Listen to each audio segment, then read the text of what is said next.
Usted como médico y médico de niños, de seres que pues usted espera que viva muchos años, Sí. ¿cómo ha lidiado con este dolor de ver a un paciente que ya está en un punto donde... No hay retorno. Ajá.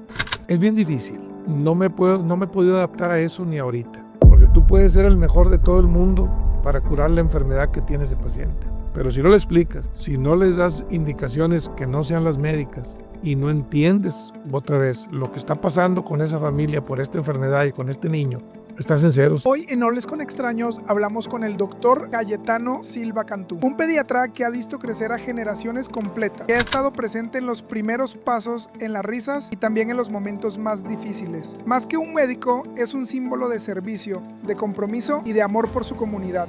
Busca la empatía con los pacientes y busca qué necesidades tiene cada paciente y cada familia y cúbrelas. Pero una de las cosas de las que estoy absolutamente seguro es que no me arrepiento de haber escogido a los niños como la parte que yo quería ayudar. Para mí tanto orgullo verlos como a él, que los veo ahorita grandes, exitosos, los veo tantos. Los vi nacer, los vi crecer, los vi desarrollarse y créeme que me llena de emoción.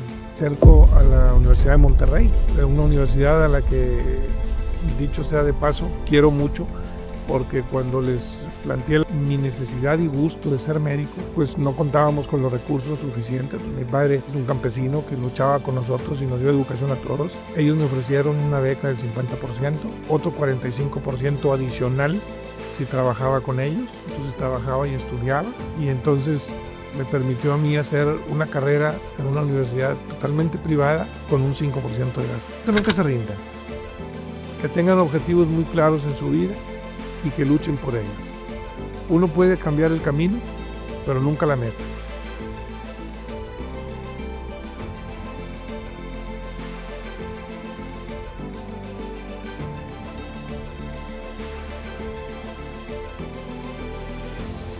Dicen que no todos los héroes llevan capa.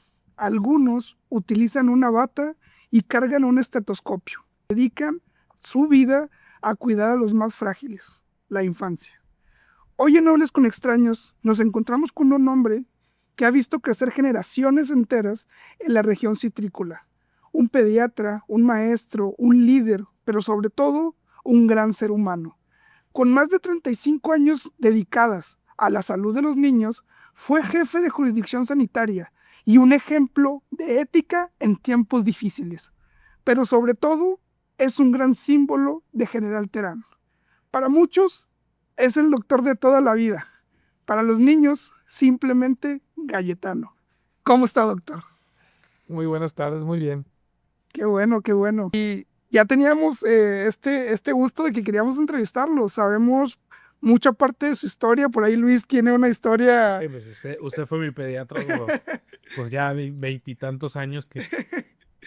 Y es interesante, o sea, estuvimos viendo su perfil y principalmente queremos preguntarle, ¿qué fue lo que hizo que Cayetano fuera doctor? En este caso, convertirse en pediatra. Sí, siempre ha sido una pregunta difícil porque en el transcurrir de los tiempos de estudio, pues a veces uno no tiene una idea de qué va a hacer en un futuro y cómo va a ser su futuro.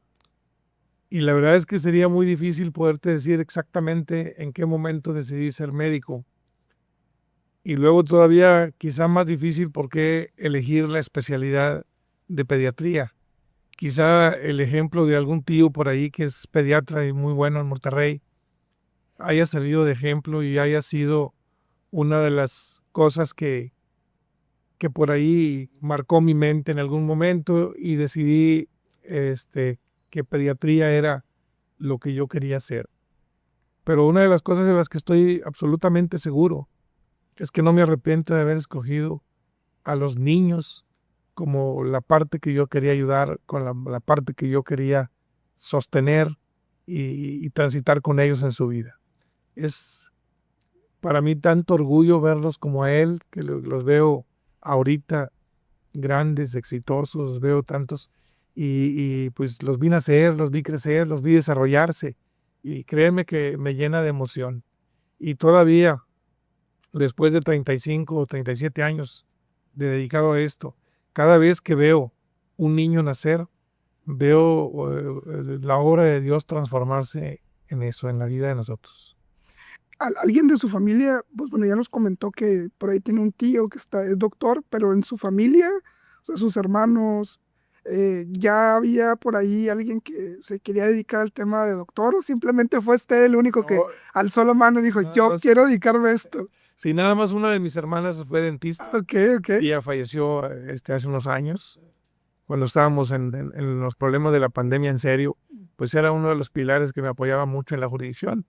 Y tengo un tío que es traumatólogo y tengo un tío que es pediatra, como ya les mencionaba, y luego varios primos que son, tengo una prima que es neuróloga pediatra, muy buena también, y un primo que es traumatólogo ortopedista. Entonces, sí somos una familia que tiene un sesgo para la medicina.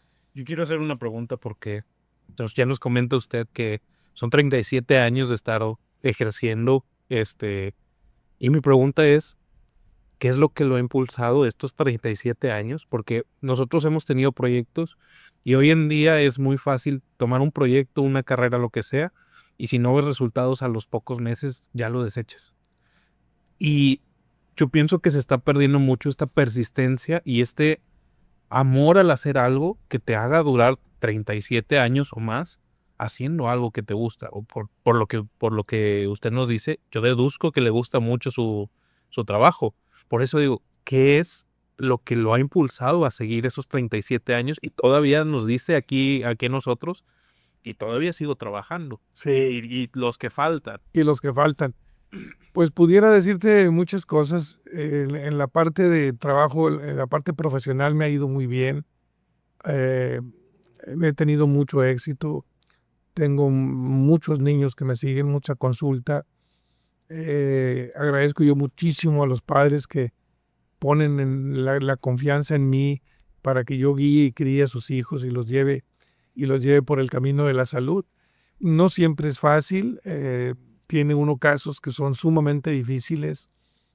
Todos los días tienes que enfrentar decisiones, a veces muy simples.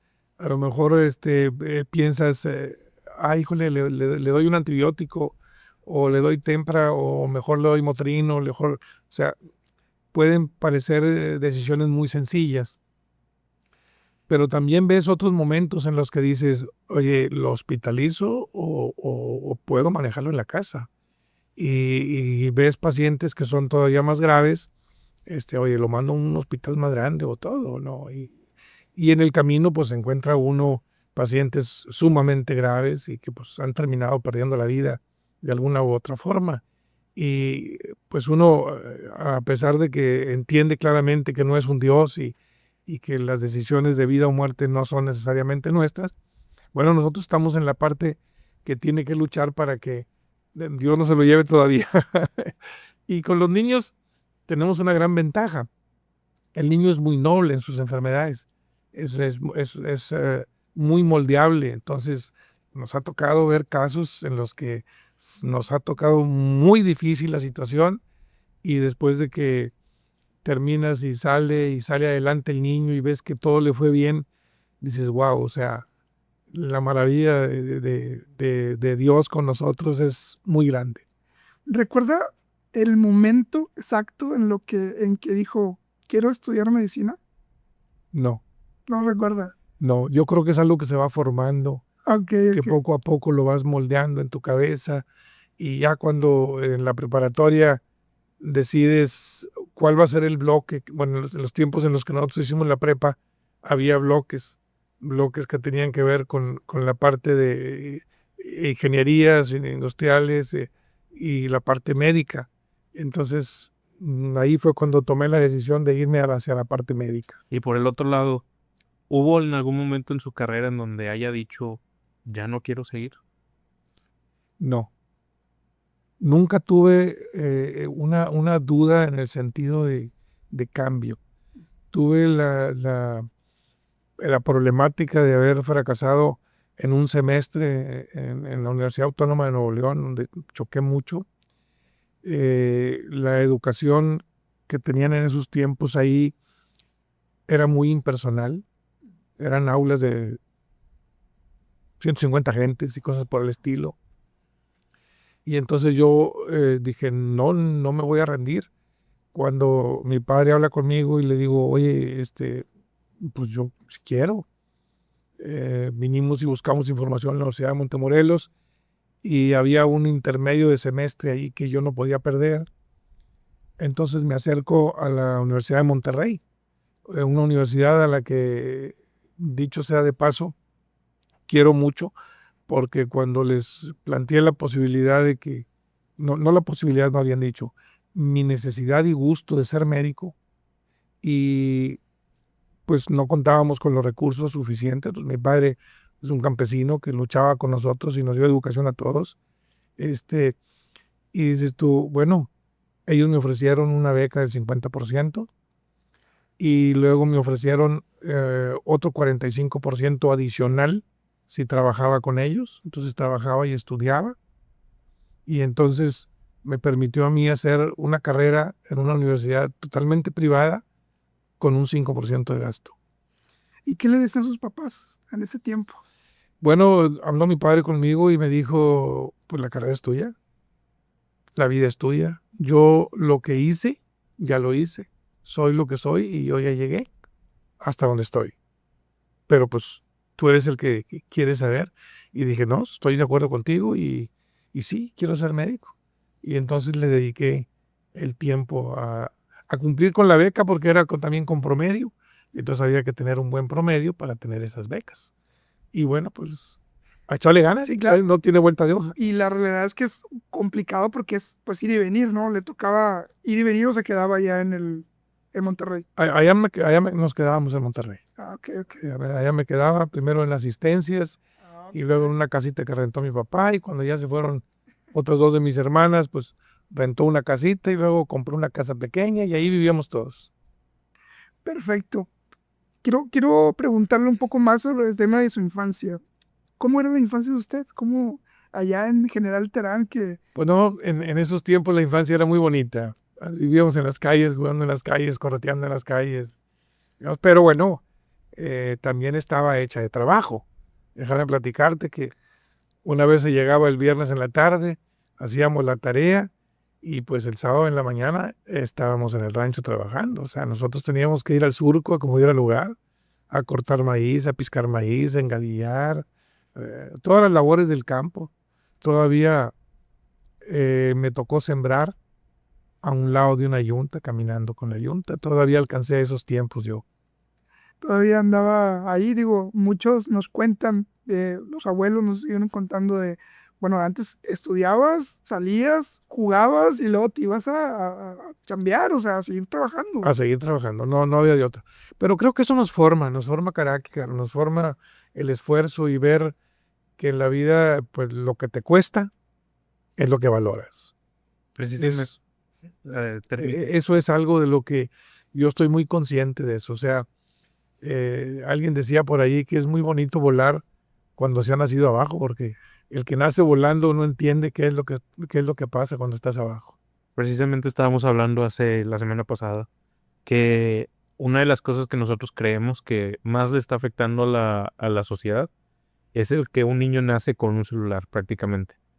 Que a cortas edades los papás ya les están soltando un dispositivo electrónico y se están privando de socializar, se están privando de salir a la calle, de jugar, de todo este trabajo también, porque inclusive generaciones como las de nosotros, se te imponía algo de trabajo en casa, hacer quehaceres, no sé, cualquier cosa que pudieras ayudar en casa, a cambio de una mesada, un domingo, como se le llamara.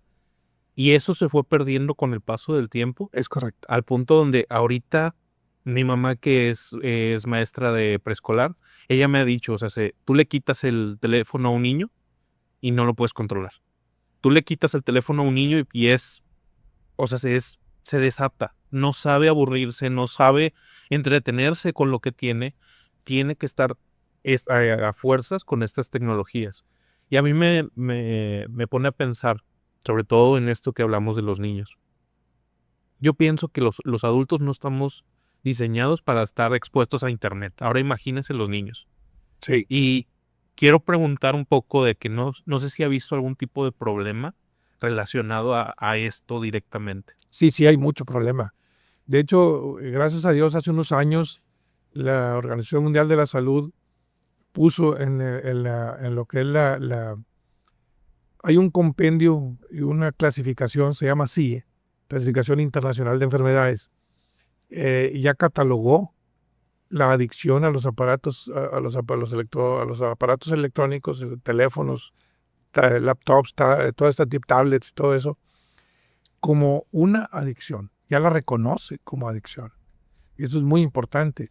Hace unos días discutía con unos padres sobre el aspecto de la vacunación, porque no sé si vieron que se ha desatado últimamente una controversia tremenda de que si las vacunas están provocando el autismo y, o sea, le están dando mucho gesto. Dijo yo, ¿y por qué no ven otros aspectos que son altamente interesantes?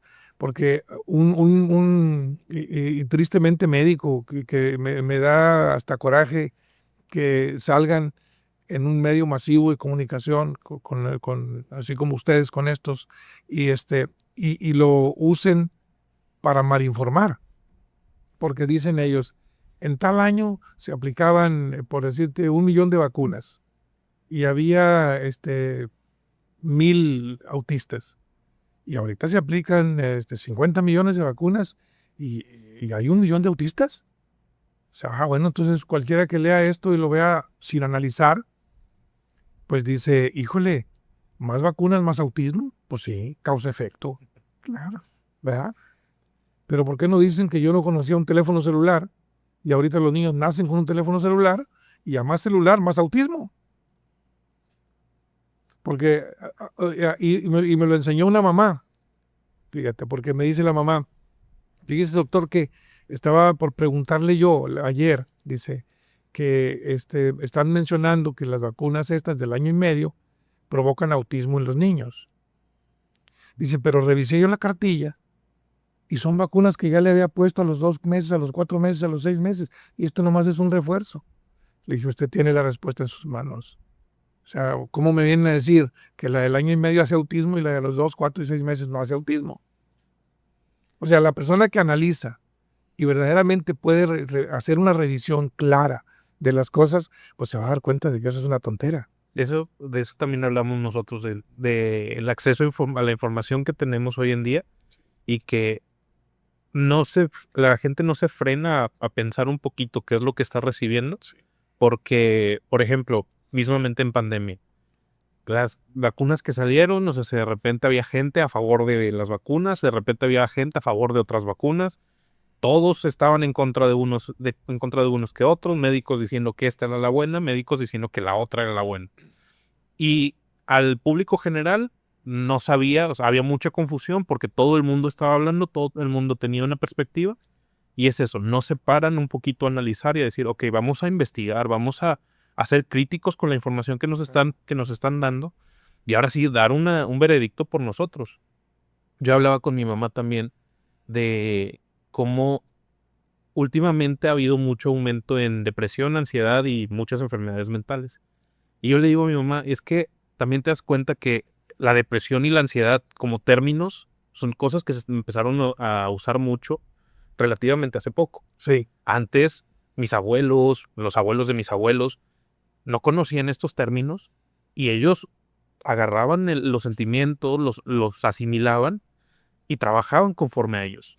Lo que pasa ahora es de que como hay un nombre para lo que padezco, mucha gente tiende al victimismo de decir, no, es que yo tengo depresión, yo tengo ansiedad y lejos de cambiar yo, tú me tienes que entender. Y es algo que yo le digo a mi mamá, porque yo estoy de acuerdo con lo de los celulares, que el acceso a información que tenemos nos está disparando muchas enfermedades. Por ejemplo, yo lo he hablado con mi compañero. Nosotros, cuando estábamos en la prepa, nada más teníamos acceso a compararnos con nosotros mismos, con nuestros compañeros. No que fulanito trae tal celular, no que fulanita trae tal carro. Ahora con redes sociales tienes acceso a compararte con todo el mundo. Cualquier parte del mundo. Y no creo que eso sea bueno. Fíjate, yo en la consulta veo, les dan el celular para que yo pueda revisar al niño, para que esté tranquilo. Y dices tú, bueno, es un arma que me sirve. Sí, pero te das cuenta de lo que mencionabas ahorita. Se lo quitan y ya se cuenta que le quitaste, saltó el demonio. Entonces se enoja mucho el niño. Yo siempre les comento, se supone que debía ser no más de 1 hora por día, más o menos, lo calculado, que pueda no llegar a ser dañino. Es difícil, pero sí estamos viendo mucha problemática. Ahora, el no tener la capacidad para analizar, y no capacidad, porque a lo mejor la capacidad la tenemos todos, pero el no sentarte a ser analítico de lo que estás viendo, de la información que estás recibiendo, das por un hecho que lo que dicen ahí es absolutamente cierto. Sí, cualquier persona ya tiene ahorita un micrófono y empieza a decir que si las vacunas esto, que si tal esto, y nos lo dicen en un poquito tiempo y no sabemos si es verdad o es mentira, porque hay demasiada información.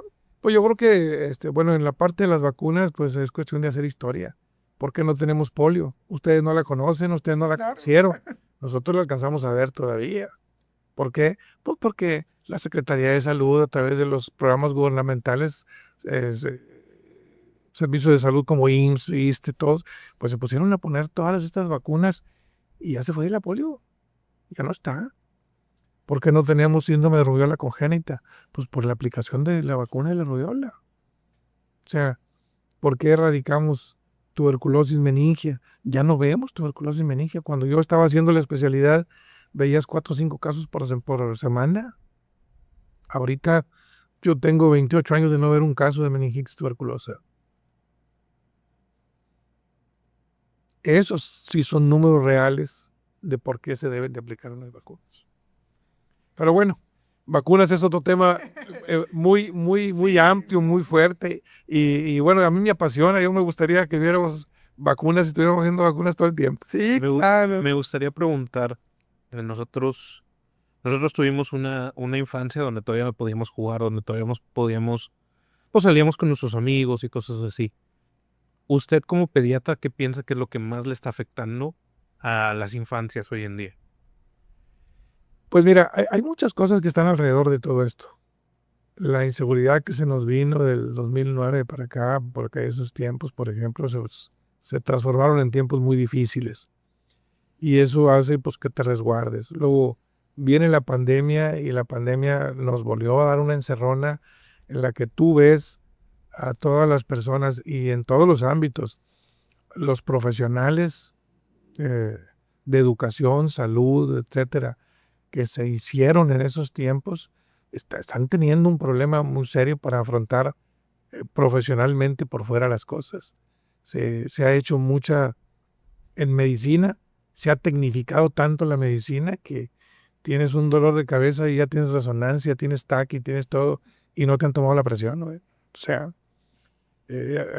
vimos un caso hace poquito que nos llamó muchísimo la atención. Es una paciente que con dolor abdominal se hospitaliza y tenía TAC y tenía eco y cuando le hicieron el examen de orina, pues traía su infección urinaria. Si hubieras empezado por el examen de orina, el más sencillo, claro. el examen más sencillo y lo hubieras logrado. Se ha perdido mucho la esencia de muchas de estas cosas. La medicina en años anteriores era muy clínica. El médico te preguntaba y exploraba y te revisaba.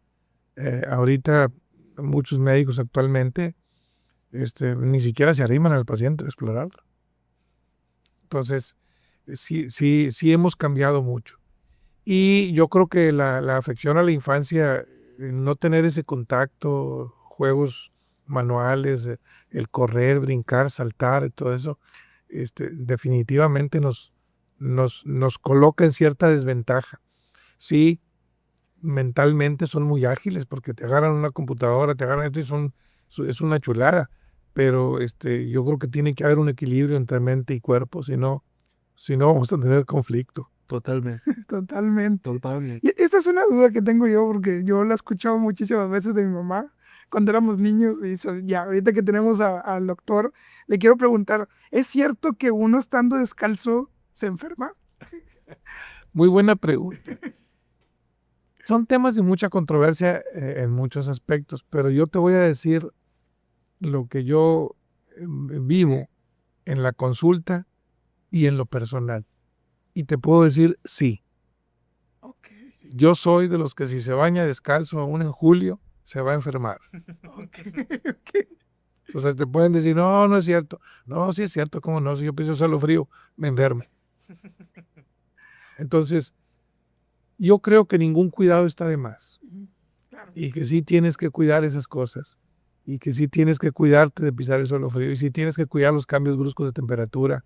Y tienes que alimentarte bien. Y tienes que consumir vitaminas. Y tienes que estar hecho para que tu cuerpo tenga la fortaleza necesaria y pueda resistir a todos estos virus y a todas estas cosas nuevas. Sí, es la manera de protegernos, ¿no? Hey. ¿Qué ha aprendido durante todos estos años de los niños? Bueno, los niños te enseñan tantas cosas, pero yo creo que lo más importante es lo espontáneo de su cariño, de su sonrisa, de sus abrazos. Te abrazan, te besan como si nada. Es una nobleza tremenda. Y sí he visto que en tantos años de desarrollo, ahorita sí tienen un nivel de inteligencia mucho mayor. Entonces nosotros teníamos que cultivarla. Ellos ya la tienen en forma natural. Son ahorita muy, muy vivos para muchas cosas. Entonces yo creo que los que hemos perdido la capacidad de orientarlos bien somos los adultos. Quiero preguntarle, porque si no me recuerdo, mi mamá me ha contado que usted fue el pediatra de mi hermano. Mi hermano, Luis David, tuvo cáncer a los 2 años, falleció a los 4. Y la pregunta va para esto, o sea, usted como médico y médico de niños, de seres que pues usted espera que viva muchos años, Sí, ¿cómo ha lidiado con este dolor de ver a un paciente que ya está en un punto donde, no hay retorno. ajá, Es bien difícil. No me he podido adaptar a eso ni ahorita. Cada vez que tenemos una pérdida, bueno, para fortuna mía, fallecimientos en mis manos no han sido muchos. Pero no han sido muchos porque, bueno, como a tu hermano, pues lo tenemos que derivar a un servicio especializado y ya lo dejo de ver yo, ¿verdad? Sin embargo, pues los sigues de cerca y estás pendiente de qué pasa con ellos. Cuando ves, hay servicios, te puedo decir, en el transcurso en el que yo hice mi especialidad, hay servicios que me sentaría de nuevo a pensar, si hago pediatría otra vez, volver a pasar por ellos. Sé que tengo que pasarlos y aprenderlos, como sucedió con hematología pediátrica o la parte de cáncer. Pero es bien difícil. Es muy difícil ver a los niños viviendo y sufriendo estas cosas, cuando uno no espera, ni con mucho, que en esas edades pase. Entonces, te dejan marcado un dolor que no se acaba nunca. No los olvides. Siempre los tienes presentes. Siempre tienes presente que por ahí pasó. Y eso, No los pierdes. sí, claro. Y eso es algo que pasa, pues los médicos, ¿no? Las personas que trabajan en este rubro, ¿no? Yo lo comentaba con Luis hace un tiempo yo al menos de este lado, yo no podría saber que de mis manos depende, pues una vida, ¿no? Depende de mí. ¿Qué tan complicado es esas decisiones minúsculas que cualquier cosa que podemos tomar pueden hacer que el paciente pues viva ¿O no? no? Sí, bueno, yo creo que se prepara uno, ¿verdad? Y eso es bien importante. Tú no puedes, y aquí viene las partes que yo les recomiendo mucho a los muchachos jóvenes. O sea, no malentiendan la posibilidad de falla como la autoridad de fallar. Claro. A ver si me explico. Tú vas a una clase y el maestro te dice, tú aquí tienes derecho al 20% de las faltas. Vamos a tener 100 sesiones en el año, entonces puedes faltar 20 veces, sin que te ocasione un problema legal con mi materia. Ok, ¿y quién te va a enseñar esas 20 lecciones? Entonces, si llega un niño convulsionando a urgencias, yo le voy a decir, no, a la clase de neuro no fui. No es opción. Entonces nosotros, a pesar de que te digan, tienes el derecho de faltar, pues aguas, porque a la que no fuiste no la aprendiste. Entonces tienes que tomar tu propia responsabilidad en hacer las cosas para poderte preparar bien. Y esa preparación es la que te va moldeando y te va haciendo llevar a que cada vez que tomes una decisión, pues la tomes mejor y la tomes con mayor capacidad y eso permita que pues, el éxito sea mayor. ¿Sí? Entiendo que y entendemos que medicina pues no es una ciencia exacta y que el margen de error pues existe y va a existir siempre, porque es un margen humano. Y yo siempre les comento a los muchachos, como tuve la oportunidad como jefe de enseñanza y como jefe en la jurisdicción y servicios médicos, la oportunidad de tratar con pasantes, tanto de medicina como de enfermería y todo esto. Entonces les comento, bueno, lo que tienen ustedes es que ir preparándose y amasándose para entender y ser autocríticos y decir, oye, aquí estoy fallo y ponte a leer y prepárate. Porque no es opción que me diga, pues es que pues nomás se murió. No, pues no nomás se murió. ¿Cómo? Me gusta esto que comenta porque yo pienso que se está perdiendo la responsabilidad de mejorar o la responsabilidad de tus acciones. Porque cuando uno eres joven y estás en la universidad, se te es fácil que te dicen precisamente esto, tienes derecho al 20%. Ah, bueno, pues le voy a dar vuelo y voy a usar mi 20% porque es mi derecho. Es mío. Y la verdad, ahorita que lo dices, completamente cierto. Aquellas clases que no te enseñaron, o sea, nadie te las va a regresar. El maestro no se va a sentar contigo a volverlas a dar. Ya es tu responsabilidad.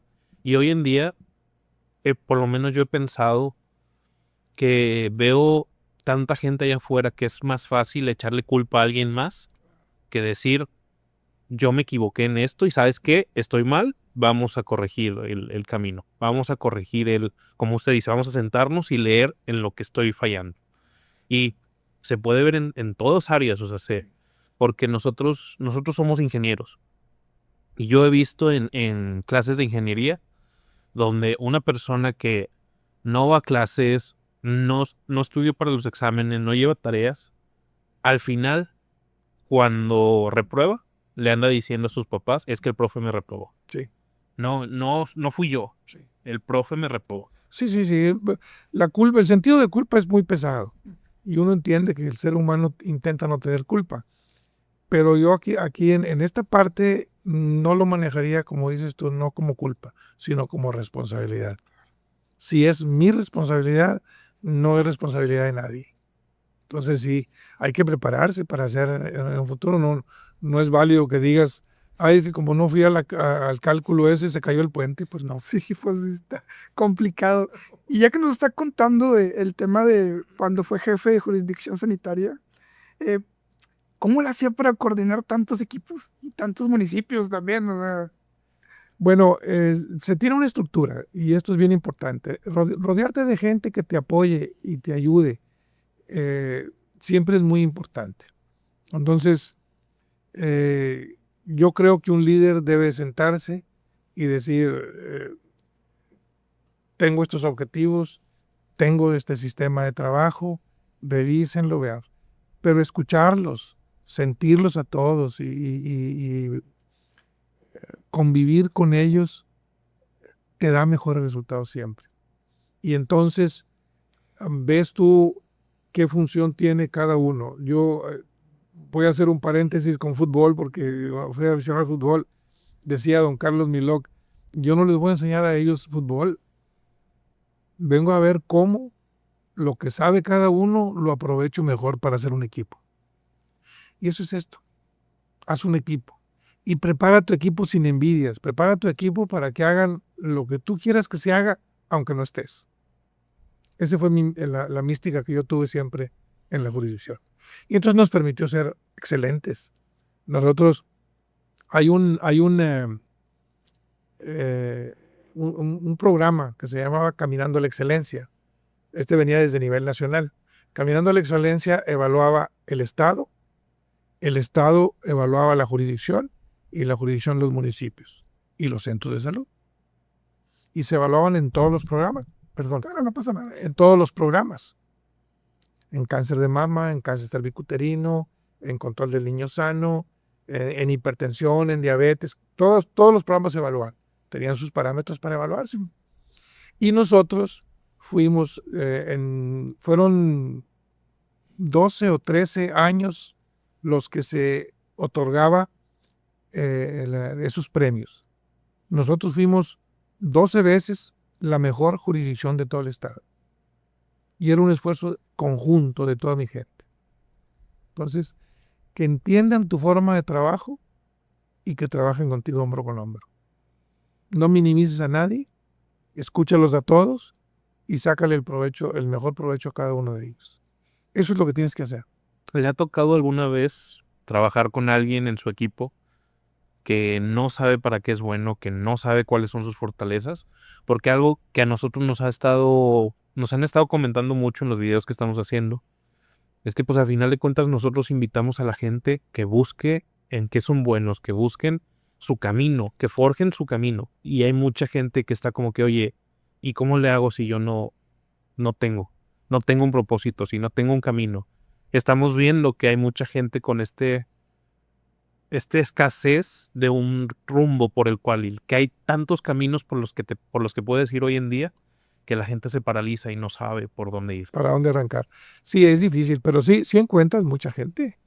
En el camino te das cuenta de que hay gente que, unos por flojera, unos por ignorancia, otros por todo. Entonces, pues tienes que echarte a la tarea de verificar cuál es el punto de falla o el punto de quiebre de cada uno, orientarlo, buscarle o cambiarlo para otra área, que funcione mejor en otra área.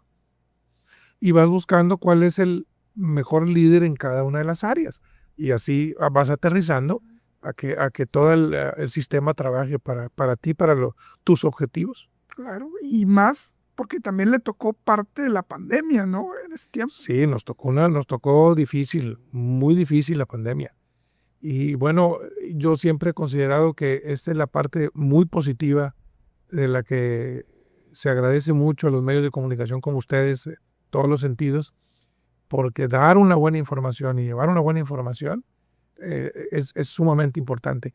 Para nosotros, en la pandemia, mantener a la gente informada de cuáles eran los propósitos y los puntos era una punta de lanza, era importantísimo. Yo no considero que esconder una enfermedad o que esconder una situación que esté pasando sea correcto, porque la gente ni se va a cuidar ni va a saber. Entonces, platica los que está. Decían, al final del día yo no pongo ni quito enfermedades, yo solo las vigilo. Yo nomás les digo cómo está y cómo se puede ayudar para que no te dé. Claro.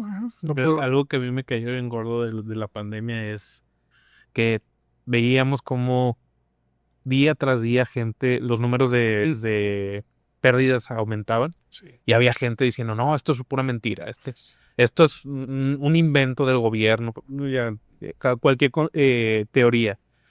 Y también vi algo que de eso fue lo que a mí me hizo que dejara de ver noticias de la pandemia. Yo empecé a ser muy empático con el dolor de la gente, tanto de la gente como de los doctores, porque empecé a ver números de doctores que se rendían en la batalla y decidían quitarse la vida porque ya no podían más. ¿Cómo lidió usted y su equipo con este pesar de la salud emocional durante la pandemia? Bueno, hicimos un bloque en conjunto, un bloque común. Todos los días nos reuníamos, todos los días estábamos con el Consejo de Seguridad en el Estado, viendo cómo tomar decisiones, cómo estar detrás y pensando en un objetivo sumamente importante, que hubiera más gente que se salvara y más gente que estuviera bien que la que no podía estar bien. Pero sí, era muy común ver que la gente hablara de eso. Yo incluso a uno se los platico, le dije. O sea, no es cierto, no es cierto. No existe, ok. Mañana a las 8 de la mañana te espero en la entrada del hospital. Nada más que yo sí voy a entrar con equipo, tú no. Tú vas a entrar así como antes. No, pues vente, al cabo no es cierto. O sea, hablan de afuera con tal cosa, con tal seguridad, sin conocimiento de nada. Pero, fíjate, el problema que yo veo o veía yo de fondo en esto es la desconfianza de nuestra gente a la información que hacemos, porque hay un sinnúmero de mala información que les pasamos. Si realmente toda la información fuera clara y honesta, no tendríamos tantas dudas a la hora de que la gente opine. Sí, totalmente. Y como usted dice, o sea, hay gente que, mismamente gente cercana a mí, decían de que no, hombre, no es cierto, todo esto es mentira. Desafortunadamente le tocó perder a algún familiar y ahí sí estaba doblando rodillas. Ahí sí las fuerzas acabaron y pues ya ni cómo decir que no era verdad. Sí, claro. Y lamentablemente, no solo en la medicina, algo nosotros vemos que no tendemos a aprender de algo o a aceptar que algo está Hasta que no está cerquitita de tuyo. Sí. hasta que está cerquitita o hasta que ya te pegaste tú con. O hasta que lo pase todo. Y fíjate, el trabajo en la jurisdicción era muy interesante en muchos aspectos. O sea, a lo mejor un día nos sentaríamos a hacer un podcast de lo que era la pura jurisdicción. Sí, claro. Hay una parte que a mí me llamaba mucho la atención y me gustaba mucho, porque hay todo un equipo. Los médicos, tanto privados como institucionales, tenemos por obligación hacer un informe semanal de casos nuevos. Ese informe semanal de casos nuevos se mete a un sistema computacional de todos los municipios, de todos los centros de salud, y luego se hace un canal endémico. El canal endémico es una gráfica promedio con desviaciones estándar de los últimos 5 años o 10 años de la presentación de una enfermedad. Entonces tú la tienes graficada y vas graficando con puntos el año actual para que sepan ustedes por qué se dice estamos en una epidemia, porque ya está aquí el punto, arriba de esa gráfica. Mientras esté dentro de esa gráfica, el comportamiento es el estándar de los últimos años. Entonces, cuando teníamos eso, por ejemplo, te detectábamos un brote de hepatitis B y sabíamos en qué municipio y en qué escuela y qué centro de salud lo había reportado. Entonces, cada semana hacíamos ese análisis de todas las enfermedades. Entonces, es muy bonito poder decir cuánto evitas. Mientras que en la consulta tú estás bien o directamente con un paciente y le va bien, y eso es un éxito, por supuesto que es un éxito, pero ese tipo de instituciones trabajan en lo que no se ve, en lo que no da, en lo que hacen para que tú no te enfermes. Por eso es un trabajo muy interesante. Casi no ven esa área, ¿no? Por lo mismo, porque no se ve. Porque es lo que hacen para que no Sí, pase, para que no pase lo que te puede pasar. Claro, y en esos momentos que estaba en tema de pandemia, estaba por ahí siendo jefe de jurisdicción, pues quiero pensar que un gran apoyo que tuvo también para no caer en esta batalla que estaba pasando fue su familia. Claro, definitivamente. Pues ahí llegas y ahí sueltas todo lo que traes y ya lloras un ratito y descansas. Es muy importante, en este caso, su esposa, para usted en esos momentos. Sí, pues si siempre terminas ahí, pues llegas y platicas con ellos y ya sueltas y desahogas todo lo que traes, y eso favorece mucho el que tú estés mejor. Claro, principalmente en esas épocas que era pues estar todo el tiempo ahí, ¿no? Sí. 24/7. Y hacíamos y ya ves que salió para entonces lo del Zoom y todo eso. Bueno, hacíamos pláticas Zoom con todos los enfermos que teníamos en la jurisdicción al mismo tiempo. Estábamos conectados todos, con todos ellos, preguntas y dudas y tómate y ponte y esto y lo otro. todos en la pantalla con Zoom. Una completa... Sí. Era una proeza totalmente. No, y me imagino que para ti como un enfermo, el tener a los doctores que te están atendiendo pues es un rayo de esperanza de recordar que vas a salir de ahí. Sí, es bien importante manejar el aspecto psicológico, o sea, cuánta gente se deterioró psicológicamente hablando con la pandemia. Porque ya si te decían, vas al hospital, o te hablaban de intubarte, y pues ya era el preludio de la muerte para todo el mundo, y o sea, era mal y todo.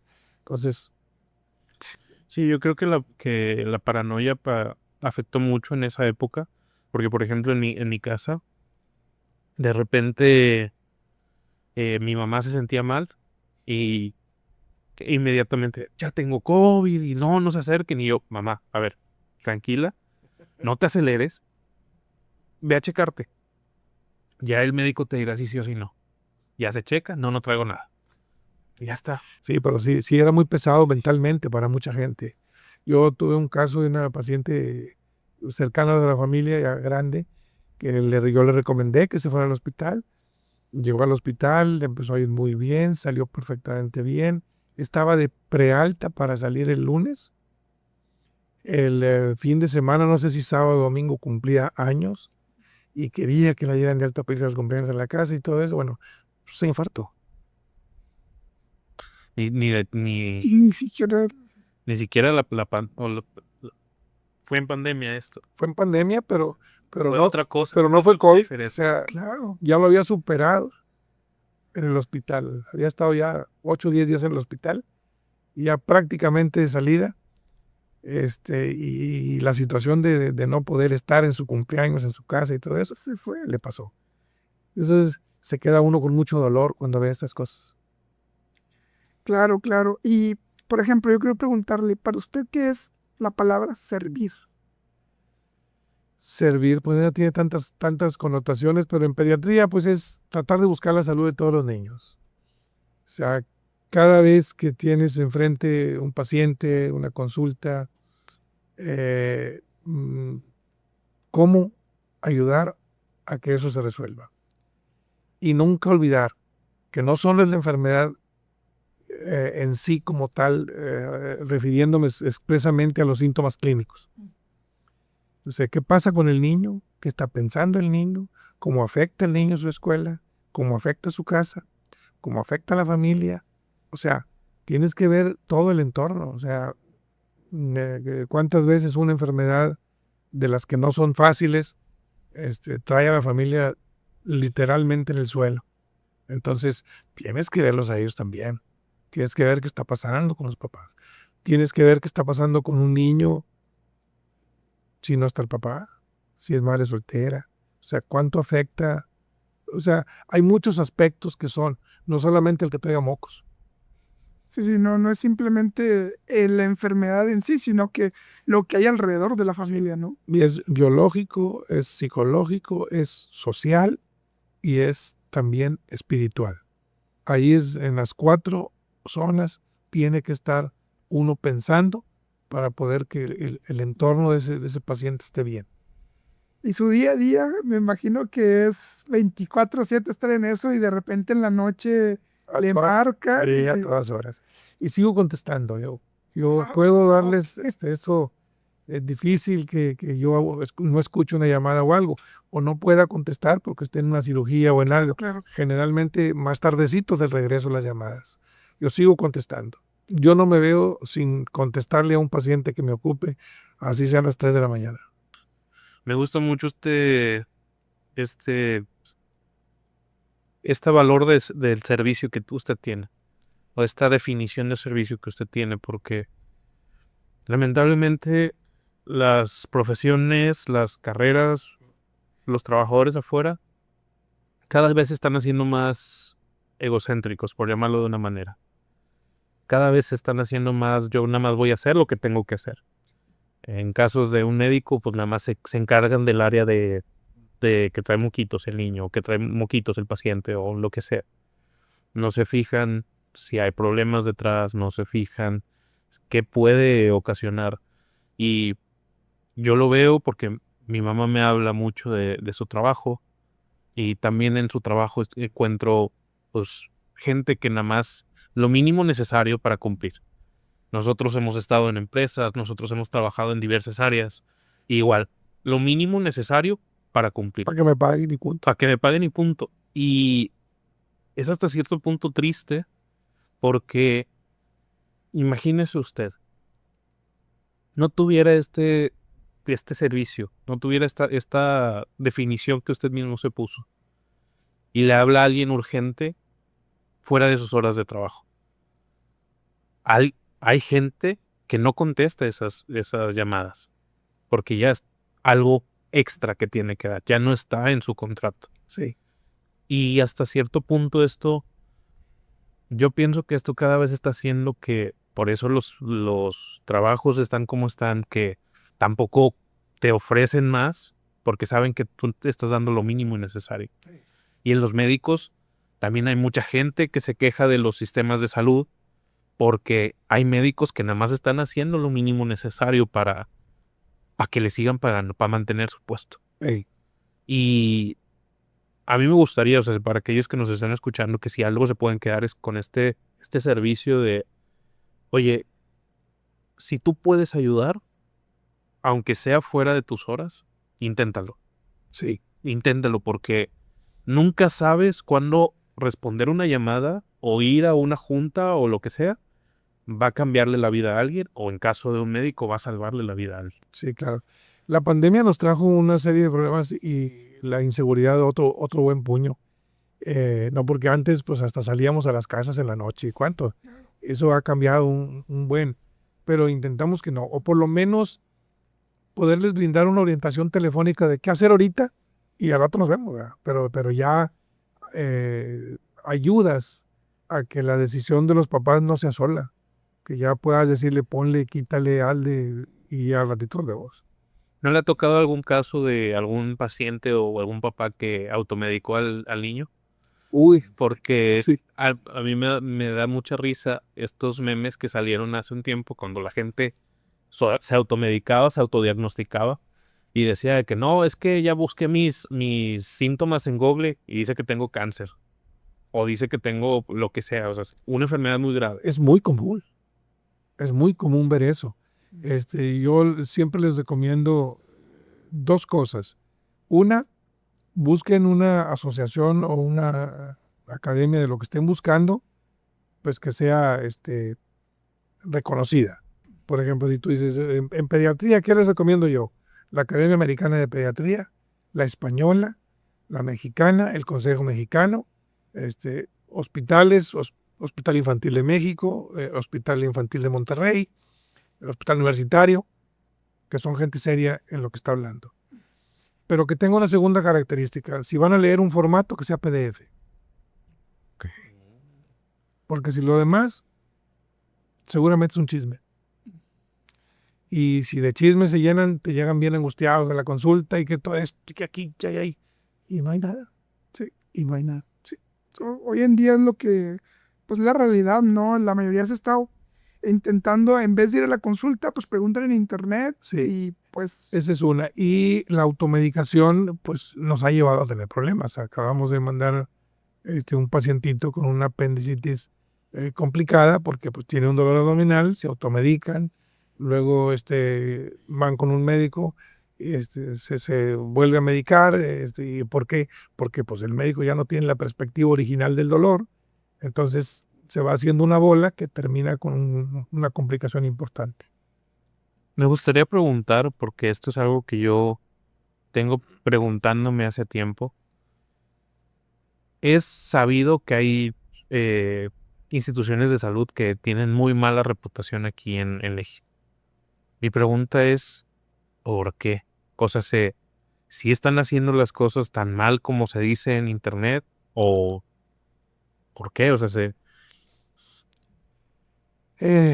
Sí, las instituciones con nosotros en México sí tienen mala fama y tiene muchos factores.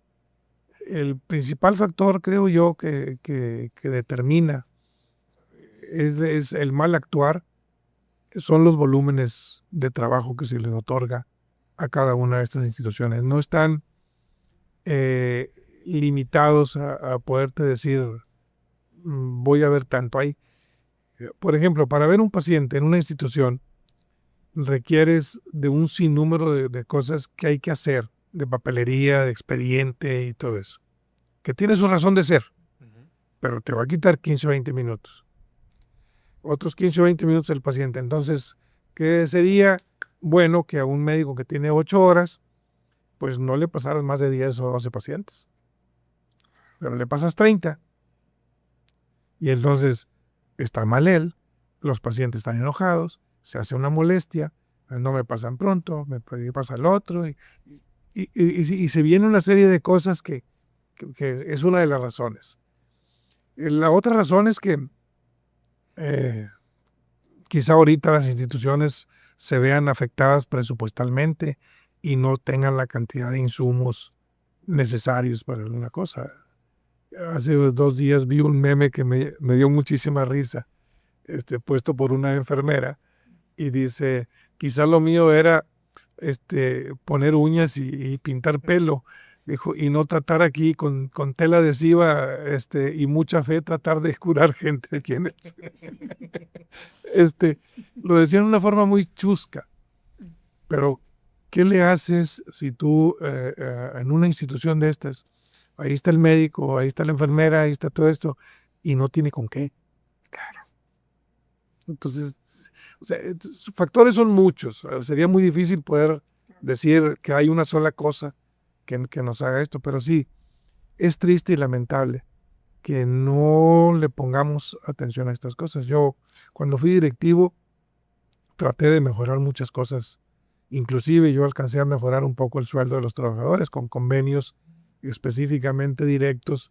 Nosotros vendíamos servicios de salud y se los podíamos vender a los municipios y eso generaba un dinero extra y podíamos aportarle al salario de los trabajadores, cosa que no se había hecho nunca y por esquema no va a volver a ser nunca. En ese tiempo coincidimos con un secretario de Salud federal y un secretario de Salud en el Estado que apoyaban plenamente esta parte. Entonces se pudo lograr. Porque yo siempre les comentaba a los médicos, tú vienes a quejarte de que hay mucho trabajo, sí. ¿Y no sabías que había mucho? Sí sabías. Entonces, ¿no sabías cuánto pagábamos? Sí sabías. Entonces, no me digas ahorita que te sientes engañado. Porque también viene la contraparte. Llega a hacerse una avalancha de quejas y de todo el mundo, que ya es más fácil colgarte de la queja que hacer tu trabajo. Entonces, hay muchos factores y son cosas que sí debemos de aterrizar y debemos de forzar. Sociedad, instituciones y todos, es sentarnos y sabes, hay un camino que seguir, hay un camino que hacer y no perder el objetivo. Se van perdiendo. Por ejemplo, tú ves Seguro Social debiera de quedarse única y exclusivamente con sus asegurados. Empieza a abarcar un puño de gente, entonces en vez de tener 1 millón de asegurados, tiene 5, pues no tiene capacidad para verlos. Sí, es eso. ¿Por qué? Porque ya se perdió el objetivo primordial. El objetivo primordial de su creación fue asegurar a los trabajadores, para que hubiera la aportación tripartita, gobierno, patrón y trabajador. Muy, muy interesante. Es un tema muy, muy interesante que podríamos tocar en otro. Cada tema pudiera ser un tema Sí, muy específico y ojalá y podríamos hablar en otro episodio por allá. O sí, Algo más interesante o más un tema de este, ¿no? sí. Para usted, el tema de la empatía, doctor, por ejemplo, a mí me ha pasado, porque yo como paciente, que voy a lo mejor a alguna consulta y a veces el doctor no es tan empático, es de, tienes esto, es que por esto, y listo, se acabó, otro, vámonos. Y termino de, espérate, ni me explicaste, ni sentí si es malo o es bueno, ¿Cree usted que sí debe de estar, o sea, que el doctor tiene que tener empatía con Y el... tiene que buscarla. No nada más la tiene que tener, la tiene que buscar. Ok. Porque cada uno de los pacientes, y en el caso de nosotros en pediatría, la familia del paciente, tiene necesidades que tú debes de cubrir. Encontrar qué necesidad tiene este paciente, ese es el punto exacto de ser empático con él. Porque tú puedes ser el mejor de todo el mundo para curar la enfermedad que tiene ese paciente. Pero si no le explicas, si no le das indicaciones que no sean las médicas a un paciente y no entiendes otra vez lo que está pasando con esa familia por esta enfermedad y con este niño, estás en ceros. Estás en ceros. Totalmente. O sea, la mamá va por una explicación. El papá quiere saber por qué. Y explicarle. Y lo que no tiene por qué, no tiene un por qué. O sea, doctor, ¿por qué le pasó esto? Pues, no hay un por qué, ¿verdad? O sea, pasó porque pues así son las infecciones, os vino y esto aquí o allá. No siempre puedes tener una explicación. Pero cuando no la tengas, no la inventes. O sea, habla con el papá, habla con ellos y diles, es así, así, y estamos aquí. Yo pienso que esta empatía ayuda mucho a sentirte acompañado durante el proceso. A la curación. A la curación es bien importante. Si no, te vuelves a la misma, curas solo un aspecto de la enfermedad y dejas los otros aspectos, el psicológico, el social, tienes que curarlos todos. Entonces, no solamente ser empático o ser simpático en ese momento, busca la empatía con los pacientes y busca qué necesidades tiene cada paciente y cada familia y cúbrelas. Esa es la medida del éxito. Gracias, doctor. ¿Qué te parece si vamos a las preguntas? Normalmente cuando cerramos con 2 preguntas. La mía siempre la misma. Me encanta aprender de las gentes y dejar, yo lo llamo semillitas de sabiduría para los que vienen detrás, para los que nos están escuchando. Si tuviera un consejo que le pudiera dar a los oyentes, ¿cuál sería ese consejo? Primero, que nunca se rindan, que tengan objetivos muy claros en su vida y que luchen por ellos. Uno puede cambiar el camino, pero nunca la meta. Me voy a llevar esa frase. Uno puede cambiar el camino, pero nunca la meta. El objetivo final debe ser el mismo. Busca alternativas a los caminos, busca alternativas de solución, pero no pierdas el objetivo de tu meta. Excelente. La próxima pregunta es, a mí me encantan las películas, soy gran fan de las películas. No sé si ha visto la película de Volver al Futuro, Sí. La máquina del tiempo. Pues bueno, quiero que usted, doctor, se suba a esta máquina del tiempo y vaya al punto donde usted estaba todavía ahí con esta institución en Monterrey que le estaban dando la beca y que todavía estaba como ahí con dudas de, ay, sí está un poco difícil, que vaya conteste, no pasa nada. Ah, perfecto. Que vaya a ese lugar, llegue ahí con ese doctor que apenas va empezando y una vez que esté ahí, le diga algo. Pero ese algo quiero que salga de usted. ¿Qué le diría a ese doctor Cayetano en esa época? Que no se deje vencer, que las cosas pueden parecer muy difíciles, que va a encontrar caminos pesados, duros, pero que todo sale adelante y que si se lucha y se tiene esfuerzo, se tiene dedicación, el éxito no es obra de la casualidad, es obra del esfuerzo continuo, diario, o sea, que busque la forma, pero llegue. Excelente. Pues ya con eso, pues le agradecemos mucho, doctor, por su tiempo. Vuelvo a decir, el pediatra de la región citrícola me atendió a mí, a mi hermana y a mi hermano. Ya 28 años yo. Entonces, muchas gracias por su servicio. Muchísimas gracias a ustedes por invitarme. Yo, cada vez que tenemos la oportunidad de platicar, esto me emociona mucho. No, La salud siempre es muy emotivo. Y entre más pueda uno platicarlo con la gente, quizá entienda un poco mejor muchas cosas. Y pues, ya sabe, aquí están abiertas las puertas. Si quiere venir, nos venimos a hablar un poquito de de vacunas, de su historia en Sí, a lo mejor deberíamos dedicarle uno solo a lo que es la vacuna, las vacunas y la cartilla nacional de vacunación. Perfecto, sí, perfecto, excelente. Pues muchas gracias por venir aquí y pues nosotros estamos para la segunda parte. Gracias por la invitación y dígame cuándo y nos vemos. Perfecto, y muchísimas gracias y pues hasta la otra. Nos vemos.